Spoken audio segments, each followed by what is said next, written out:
Thank you for joining today's session on children's preventable diseases with vaccines using artificial intelligence with focus on varicella chicken pox. I'm James Mansfield with Analytics for Living. Great. So our objective today is to review and discuss how machine learning and AI can help size and estimate, value, measure, and identify where to approach children with preventable diseases using vaccines with a focus on varicella and chicken pox. And the disclosure I'll start, the views here today are the views of mine and not from any prior client or company or other partner. The outline we have for today is one, we're going to do quick introductions. And we're going to talk about children's vaccines, specifically focus on varicella, where the benefits are and so forth. Then talk about the preventable diseases, specifically on varicella and chickenpox. And then the approach, right? How can we, given we know the benefits, how can we approach to go and enable more children to be vaccinated through the use of artificial intelligence and machine learning? And last, we're going to go through a quick review of Analytics for Living services, and then Data Prime, and then have an opportunity for questions. So perfect, let's jump in. So I'm James Mansfield. I lead Analytics for Living, where we apply machine learning and AI to improve healthcare, health, and innovation technology growth and financial sustainability. Also a lead consultant with Data Prime, where I'm helping Data Prime improve their footprint within the life science industry. And I have 25 years of experience in life science, consumer packaged goods, also financial services, and most recently coming from Merck and then GSK. And Tyler Roth is my colleague and associate, not here today, but here in spirit. But Tyler leads talent acquisition at Data Prime. She has 20 years experience at U.S. government, Amazon, and Comcast. The intent of the partnership between Analytics for Living and Data Prime is that certainly when we do analytics and provide services and tools and so forth, you need some data scientists to do that work. Well, many may not have that, and that's why we partner with Data Prime AI, who uses AI technology actually to find talent within many different databases and networks and so forth. So we're happy to have them part to either staff one of our engagements that we have with clients, or if you as your need data scientists, your organization, right, Data Prime Service will be your partner. Perfect. So let's jump into the content here. So children's vaccines, right? What's recommended? So I thought the first step would be, let's ground everyone with what's recommended and where varicella chickenpox fits in, right? So we'll jump into here. So what are the recommended immunizations for children, right? This is roughly about the 20 different vaccines that are recommended for children. The World Health Organization puts out a communication, and countries decide if they want to include those or not. So not every country kind of says, is going to get 20 vaccines, but like not every, if you're in the US, you're probably not going to get the tick-borne or Japanese encephalitis vaccine, right? But if you're over in Japan or another place, you definitely would want it, I think, right? Would be the key case, right? So that's kind of how you can look at this. Where we're going to be focusing on varicella chickenpox, right? So the unique aspect of this, of kind of where that fits in, because it's related to a few others, is that if you've ever heard, I'm sure many people talk about vaccines, they hear MMR, right? Mumps, or measles, mumps, rubella, right? Many countries do that, right?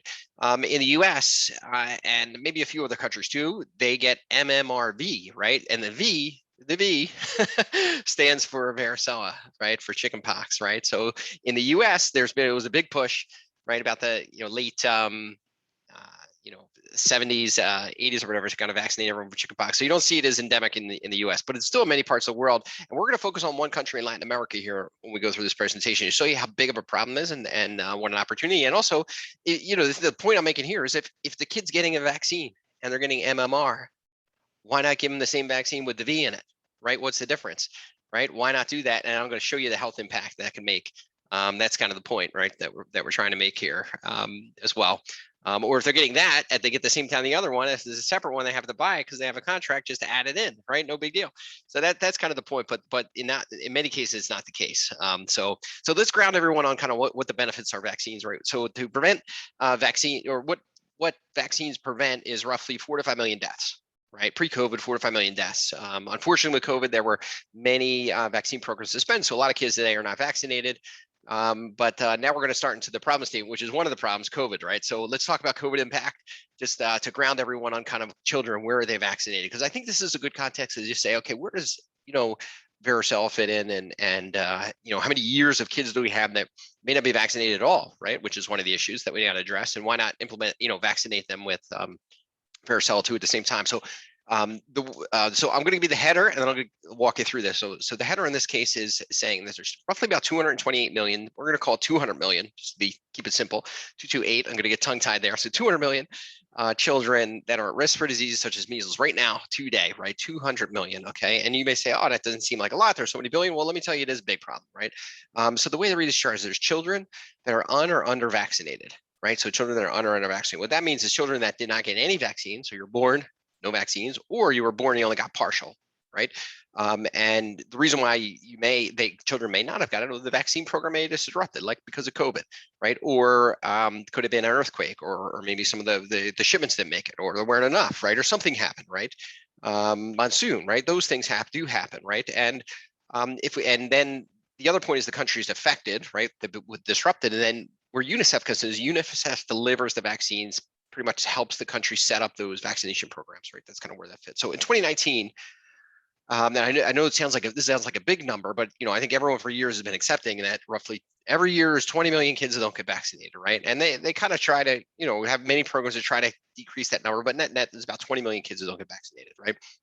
And that's because I said the vaccine program is disrupted, but ultimately UNICEF shipped 2.29 billion, right? Almost 2.3 billion vaccines they shipped, right? Challenge here with COVID was 2020, that 20 million went to 80 million, right? So now instead of 80, got 4 times as many kids that are not vaccinated, 50 to 75 programs disrupted, 27 countries, 114 countries. But interesting enough, when you look at the warehouse and the data says that there were 280 million vaccines not shipped, right? 280 million vaccines not shipped, right? Very scary. That they're sitting in the warehouse. So now let's fast forward to 2021, right? We're still in the midst of 2021 here, and that 80 million went to 200 million, right? Because if you have you're compounding the year of when vaccine programs were happening that were disrupted, and then you have like 50 countries. I'm going to share with you a pictorial, right? We're going to focus on varicella and chickenpox here on the case study on this piece, but I'm going to share with you, on what that's looked like, right? So when we think about varicella, and we think about vaccinated kids that maybe the country never offered it, right? In the case they are going to have, or now kids are about to get it, why not add it, right, as an opportunity for them too as well. So we'll walk through that in a second, but really it's a big problem here, for those for those patients. Now we're going to focus on varicella, and let me share one thing. So I encourage you to have another presentation that is really interesting around looking at how do we address the 200 million, right? So welcome you to kind of take a peek at that thought leadership that we did. And it has kind of a good pictorial and very interesting. Also have another session just on children's vaccines.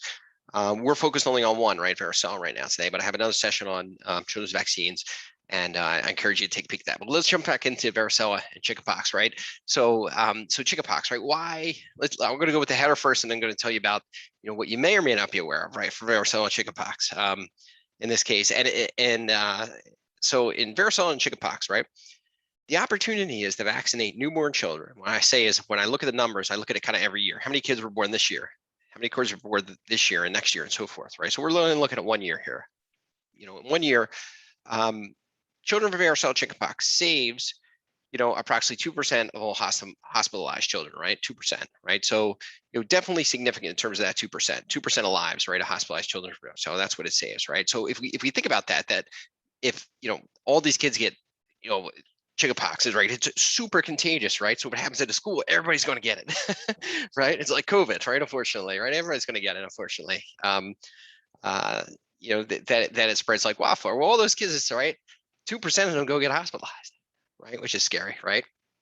And that's really scary, right? Because of those kids get hospitalized, then 2% of them, right, actually die, right, and they get deceased. So let me walk you through kind of what that is, and I'm just focused on Mexico here, right, is what we're going to look at, because the problem I'm saying about, I'm picking on Latin America. I know I love Latin America, I love Mexico, though, but the issue why I'm picking on Latin America is most of the countries in Latin America do not include varicella and chickenpox vaccine for any of their children's vaccines, right? Again, it's a choice. The World Health Organization has a list.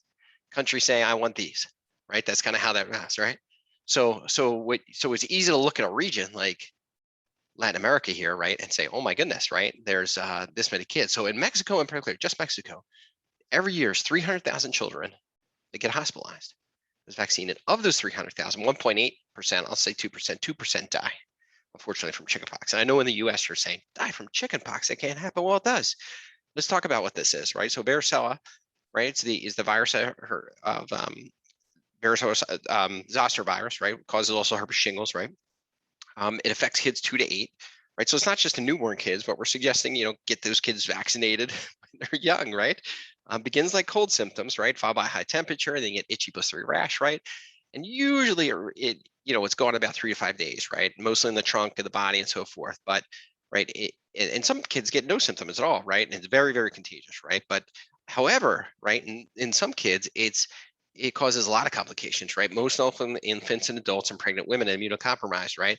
And those complications include infections, right? So it's not just on your skin, it gets in your lungs, right? So you get pneumonia, it gets in your brain, right? Varicella, encephalitis, right? Think about that. Think about the chickenpox in your skin, in your brain, right? Terrible, terrible stuff, right? This is what's happening, and that's why, you get 300,000 kids that are hospitalized and 5,300 die. And, certainly those 300,000 are devastated too, right? They may have some even, challenges living that. So anyway, I put this picture here just because we were picking on Mexico. I love Mexico, but, here's some happy children. If you've been there, you've seen these, amazingly beautiful costumes and beautiful dances that all the kids love to do, and all the parents aspire to kind of see their children to do this, right? That's kind of what I think everyone wants. They don't want that the kids, some of these kids to, suffer from, chickenpox and so forth. So definitely something that this is why we're focused on this, and there's an opportunity to do that here and make an impact. So I'm going to fast forward in terms of what we can do, right? What can be done at these right here now. So and how it can make that great impact. This is not Mexico. This is an African fixture here, but that's kind of thing. So what we're saying in varicella for chickenpox as well is that the data exists today, right? So for vaccines, we actually know. So if we take it Mexico, for instance, right, we know where MMR goes in Mexico, right? All Latin America, okay? We know where V doesn't go, right, on varicella, because it's not even implemented. So now we have a footprint when that happens, right? And we have all the records, so we know where that can happen, right? And we know where the programs are, right? So we can use all that data and identify those pieces. We also have the supply chain on what their shipments are, right? COVID in particular, right, is something that we need to incorporate. And I'm going to share in the next slide because of the disruption that's happened. But if you go and say, hey, we want to add varicella to all the MMR programs, well, you first need to know, can we stand up an MMR program? Can we stand up a children's vaccine program, right, in those regions right now, in those cities? And the answer may be no, but you may have to make choiceful decisions, right, about saying, well, we can put it here, we can't put it there. But the modeling that we did and all this data is great. And the point that we're bringing up in here, and where Analytics for Living has come, is that the machine learning AI is a great tools to kind of utilize this. So we're talking about lots and lots and lots of data, right? That you can drill down, you can run simulations, say, okay, right? If it's Mexico, we're going to go to Jacinto, right? Or we're going to go to Veracruz, right? We're going to go to Ciudad de Mexico, right? We're going to go to different places, right? We're going to pick, different cities and things like that, because that's the power of the data that has. And what's also great about Mexico, and how I validated, the hospitalizations, is that Mexico has wonderful database called Secretary de Salud, right? It's the public health system database, captures everything, puts in a database that's public. And we're able to get access to that, real time, to kind of see what happens there. The data is not real time, right? It takes a little bit of a lag, but we're able to see kind of the history and model and see kind of the impact over time. So this is the kind of base of the approach, right? And we employ AI to kind of get the targets there, right? And the step that I said was like for varicella, right? We can quantify how many kids got the MMR, right, which is when they typically will get the B, right? We can find the regions, right, in Mexico there, and then we can run the vaccines and do the KPIs and so forth. So so if we think about expanding this to other parts of the world, right, where are the other parts of the world that we can do this, right? If you think about varicella, right, or for for the chickenpox, right, and I was just focused on Latin America. We'll just pick on Latin America right now. Most of Latin America does not vaccinate kids around chickenpox, right? So pretty much all the red that's here, right? But the point in this graph was here, just bring it back on the big picture of what's happening in 2021 now, is that in 2019 there were only the 20 million children that were not vaccinated, and these are the countries, right? There's 10, right? Well, now the issue is that there's roughly an entire region, right, or continent, right, all of Africa, all of Latin America for the most part, right, and Mexico and Central America, including, right, and a couple pockets in Asia and so forth, right, where they don't do the varicella vaccine. So additionally, I think if we overlaid this with to say, okay, which countries don't offer varicella, and is published, right, we could at least say, color this code of like, okay, we're going to line everything with the ones that haven't had it before. So now you got a good footprint, right? You could see the other point of the machine learning AI is we could predict COVID, based on infection trends, we've been pretty good about that, but we typically take us about, a good 60 days out is the best. But that's enough time to actually stand up a vaccine program, right? So because we run this in real time, we update the data every week, you're able to see 60 days from now kind of what the COVID rates are. At least you can identify the high risk ones, right? The high risk countries that are going to kind of start peaking, right? Of course, something could change, right, within a country and so forth, right, where things think. But we feel that, we can do a good prediction depending on the trends and look at historical trends to see if there's going to be, kind of inflection state over the next 60 days. Not saying we get it right all the time, but yeah, at least you can pick and choose if you have a couple of options to kind of see. And that's where we're coming to provide this, on the phone, kind of visually, out to, the countries and the World Health Organization to make a difference, right? So the steps I just, reiterate again is, we know the problem statement for varicella, right? It's big, right? Obviously, Mexico I picked on a little bit there. So thank you, Mexico.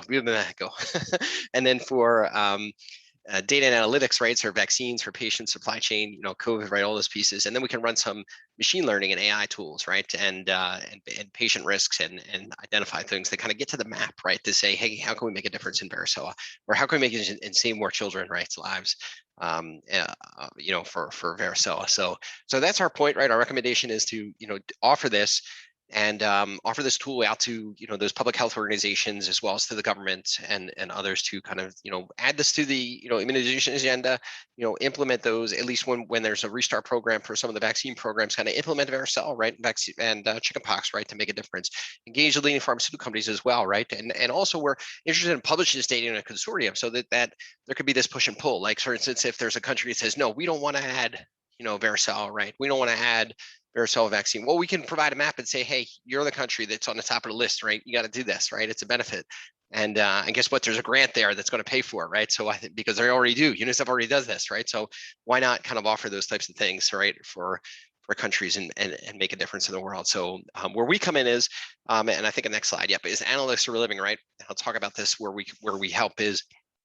Our vision is to enable analytics for life, right? Our mission is to improve that access to life-saving medications for populations and patients. We employ machine learning and AI, right? That's kind of our niche as well. And with what we do have, we have a corporation, right? But we also have a foundation called Analytics for the Foundation. It's a 501c3 charitable organization. So the subscription that you would get, right? If you go to our website and let's just say pick on varicella, right? You could buy that subscription. I'd recommend you buy everything. So because I think it's kind of part and parcel, right? Buy not you don't need to buy everything, but you certainly buy all the children's vaccines just to get a map of kind of where that is the impact, because that'll kind of play right into there. Certainly in this project, right, if you want to engage, we probably need to do a custom part. So we'd kind of be, first buy the subscription, see the analytics, and then or not, or just go right to custom and say, hey, here's what we want to do. We want to help you, and you want us to help you, and that's where we would play into this. And then from a staffing standpoint, Data Prime comes involved if we needed to, get people on your team that kind of help support that throughout. So with that said, I think thank you for this time today. I appreciate it. Please catch the other vaccine sessions. I have a handful of other vaccines that are there, kind of drill down on this on varicella, but on a few others like RSV and pneumococcal and a number of others that are to come.